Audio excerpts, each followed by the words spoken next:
গীতা মূল্যবান এক শূন্যটি কথা অতীত এবং ভবিষ্যতের চিন্তা করা উচিত নয়, কারণ যা হওয়ার তাই হবে, যা হয় ভালোর জন্য হয়। তাই অতীত ও ভবিষ্যতের চিন্তা ছেড়ে বর্তমানে বাঁচতে শেখা উচিত। আমার চ্যানেলে ভিডিওটা ভালো লাগলে লাইক ও সাবস্ক্রাইব করুন। তবে শুনুন গীতার কথাগুলো। কুরুক্ষেত্রের যুদ্ধে অর্জুনকে গীতার উপদেশ দিয়েছিলেন কৃষ্ণ। সেই উপদেশগুলি আজকের যুগেও প্রাসঙ্গিক এবং উপযোগী। শ্রীমদ্ভগবত গীতার কিছু জ্ঞান যদি ব্যক্তি নিজের জীবনে আত্মসাৎ করে নিতে পারে, তাহলে ব্যক্তি সমস্ত কষ্ট থেকে মুক্তির পথ খুঁজে পাবে। এর ফলে অবসাদমুক্ত জীবন যাপন করতে পারবে ব্যক্তি।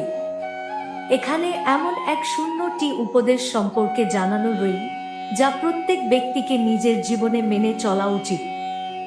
2. বর্তমানে বাঁচতে শেখো। অতীত এবং ভবিষ্যতের চিন্তা করা উচিত নয়, কারণ যা হওয়ার তাই হবে, যা হয় ভালোর জন্য হয়। তাই অতীত ও ভবিষ্যতের চিন্তা ছেড়ে বর্তমানে বাঁচতে শেখা উচিত। 3. নাম, পদ, প্রতিষ্ঠা, ধর্ম, স্ত্রী বা পুরুষ আমরা নই। এই শরীরও আমাদের নয়। অগ্নি, জল, বায়ু, পৃথিবী, আকাশ দিয়ে এই শরীর নির্মিত। অবশেষে এই পঞ্চভূতেই বিলীন হবে। কিন্তু আত্মা স্থির, আমরা আত্মা। আত্মা কখনো মরে না। আত্মার জন্ম বা মৃত্যু হয় না। আত্মভাবে থাকাই মুক্তি। 4. সমস্ত কিছুই পরিবর্তনশীল। পরিবর্তন সংসারের নিয়ম। এখানে সমস্ত কিছু পরিবর্তনশীল। তাই সুখ, দুঃখ, লাভ, ক্ষতি, জয়, পরাজয়, মান, অপমান ইত্যাদির মধ্যে একটি স্থানে অবস্থিত থেকে জীবন উপভোগ করা উচিত। 5. রাগ শত্রুর সমান।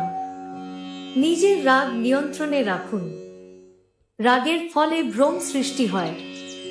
এই ভ্রম বুদ্ধিকে বিচলিত করে তোলে। এর ফলে বুদ্ধি নাশ হয়। ব্যক্তি পতনের দিকে অগ্রসর হতে শুরু করে। রাগ, কামবাসনা ও ভয় এগুলি আমাদের শত্রু। 6. ঈশ্বরের প্রতি সমর্পিত থাকুন। নিজেকে ঈশ্বরের চরণে নিবেদন করে দাও।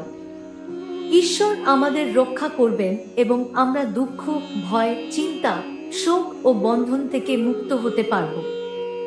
7. দৃষ্টিকোণ শুদ্ধ রাখুন। নিজের দৃষ্টিকোণ শুদ্ধ রাখতে হবে। জ্ঞান ও কর্মকে একরূপে দেখতে হবে। এর ফলে আমাদের দৃষ্টিকোণে পরিবর্তন আসবে। 8. মন শান্ত রাখুন। অশান্ত মনকে শান্ত করার জন্য অভ্যাস ও বৈরাগ্যকে নিজের মনে পাকাপোক্ত স্থান দিন। না হলে অনিয়ন্ত্রিত মন আমাদের শত্রুতে পরিণত হবে। 9. কাজ করার আগে বিচার করুন। আমরা যে কর্মই করি না কেন, তার ফল আমাদেরই ভোগ করতে হয়। তাই কর্ম করার আগে বিচার করা উচিত। 1. নিজের কাজ করুন। অন্য কারো কাজ পূর্ণ করার চেয়ে ভালো নিজের কাজ করুন। অপূর্ণ হলেও ব্যক্তিকে নিজের কাজই করা উচিত। মমত্বকে জীবিত রাখুন। সকলের প্রতি মমতা, সমস্ত কাজে কুশলতা ও দুঃখরূপী সংসার থেকে বিয়োগের নামই যোগ। গীতাটা শোনার জন্য সবাইকে ধন্যবাদ জানাই।